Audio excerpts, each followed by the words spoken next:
Si on écoutait un petit peu de musique avec vous, Adélaïde? Oui, alors écouter de la musique, on peut encore, mais oui. alors aller au concert, ça, on peut plus. Plus compliqué. C'est très très compliqué. Du coup, c'est depuis fin août que les concerts et les spectacles avec du public en mode debout sont interdits. Donc les salles de concert ont dû reporter maintenant presque à 1 an les concerts qui étaient programmés depuis mars, voire totalement les annuler, parce qu'il y a des artistes qui préfèrent aussi annuler leur tournée. Donc le monde de la musique est un peu frustré, que ce soit les artistes, les organisateurs et le public. Et puis le public aussi, évidemment. Aller danser, découvrir de nouveaux artistes. Alors pour essayer de remédier à ça et de garder le contact entre la musique et le public, il y a des salles de concert qui ont essayé d'imaginer des solutions alternatives pour quand même pouvoir accueillir du public. Donc c'est le cas au Grand Mix de Tourcoing, mais aussi à la Lune des Pirates à Amiens, qui ont mis en place des concerts en mode assis. Donc c'est pas du tout, ça n'a pas la même saveur, c'est sûr, et par petits groupes et masqués avec une distance aussi réglementaire. Donc c'est un petit peu en mode cabaret, comme on peut le voir sur les images, mais ça permet en tout cas d'aller écouter la musique en live, quoi. Et c'est ce qui fait aussi le plaisir de la musique créée. Donc voilà. Par contre, il y a beaucoup de contraintes. On l'a vu, c'est le masque en permanence, c'est un sens de circulation qui a été mis en place, c'est aussi la jauge. Ils sont passés de 200 personnes chaque soir, enfin possible chaque soir, à 25. Donc oui, ça fait beaucoup. C'est quand même beaucoup très moins. Intime. Hein. Voilà, on peut voir ça, voilà, comme un concert un peu intimiste. Et donc je suis allée interviewer Antoine Grillon, qui est le directeur et programmateur de la Lune des Pirates, qui m'a expliqué un petit peu les contraintes que cette réouverture partielle entraîne pour lui. La principale contrainte pour nous, c'est une réduction de jauge vraiment très très importante. Donc imaginez bien 25 personnes, 25 spectateurs payants, alors qu'on est d'habitude sur une jauge de 200 spectateurs payants. Économiquement, c'est pas viable du tout pour nous, à la fois pour les recettes de billetterie et les recettes de bar. Après, au-delà de ça, il y a évidemment le port du masque qui est contraignant pour nous, d'autant qu'à la Lune des Pirates, on est à la fois dans un lieu de culture, mais aussi un lieu de convivialité. Et parler de convivialité quand on porte le masque, c'est quand même assez compliqué. Derrière, on a un lieu qui est quand même assez contraignant aussi en lui-même, qui est très petit, qui est très atypique, qui est biscornu.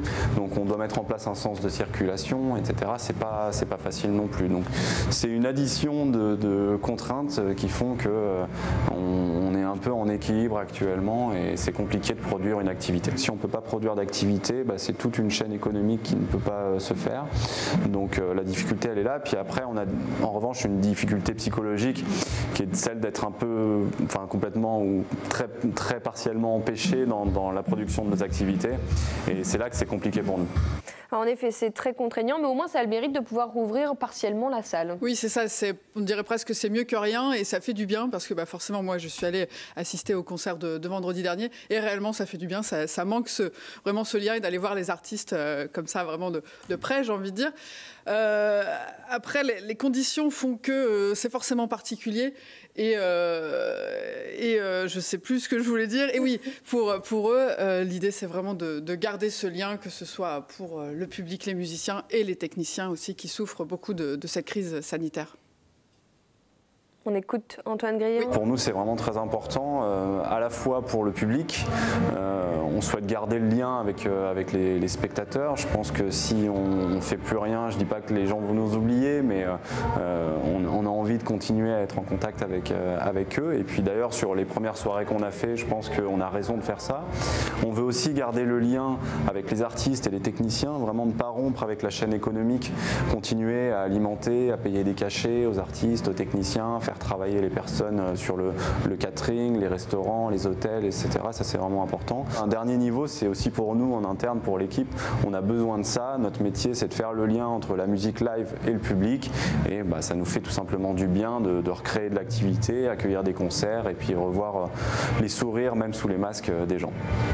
Alors, on peut profiter de ces concerts cabaret jusque quand, Adélaïde? Alors, c'est jusqu'au 31 octobre. Alors, Antoine me disait qu'ils espéraient en fait un peu un miracle pour novembre et décembre, mais ils pensent que la formule va être poursuivie pendant ces mois de fin d'année.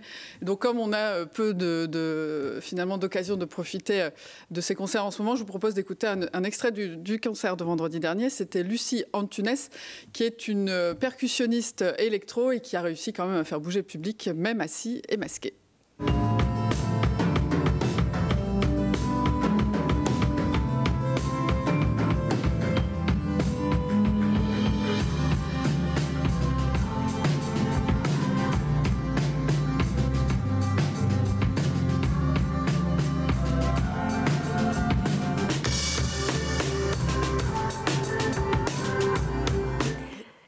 moins un petit peu de musique, ça fait du bien. Si vous deviez nous conseiller un artiste, parce que vous venez évidemment à chaque fois avec un coup de cœur, Adélaïde, si vous deviez nous parler d'un artiste que vous écoutez pas mal ou que vous avez vu en concert, ce serait qui? Ah bah moi j'aurais aimé voir en concert, mais c'est pas possible.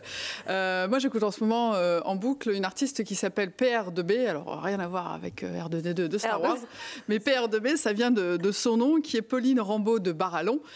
C'est une artiste francophone, une jeune artiste française qui propose de la musique synthétique, pop, assez poétique avec des textes en français, il faut le souligner parce qu'il y en a de plus en plus, mais ça peut rester assez rare. Et elle a sorti son premier EP en septembre dernier, là, à la mi-septembre, donc c'est vraiment tout frais et c'est vraiment excellent. Enfin, moi, c'est vraiment ce que j'écoute en boucle. Alors pour l'instant, on peut écouter que 5 titres, mais l'album est aussi dans les tuyaux.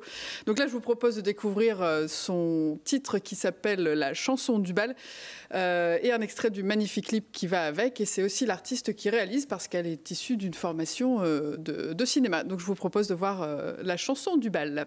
Tu avais les yeux qui brillaient de l'assurance de ceux qui jouissent d'une place d'importance en lice pour l'espoir de n'avoir plus haut qu'un cauchemar. J'avais ma couleur de spleen et vert de jean. Allez, je vous invite à aller vraiment découvrir le reste de son EP qui s'appelle Des rêves parce que c'est vraiment excellent. Ouais, c'est très sympa. Moi, j'aime beaucoup. Vraiment, merci pour cette petite découverte. Vous allez revenir dans 15 jours. Oui. Alors, tout le monde me demande le tuto numéro 2. C'est dans 15 jours. C'est dans 15 jours. Et la suite, voilà. ce sera la vitesse des chansons, comment les mettre au même rythme pour pouvoir les mixer. Donc, c'est dans 15 jours.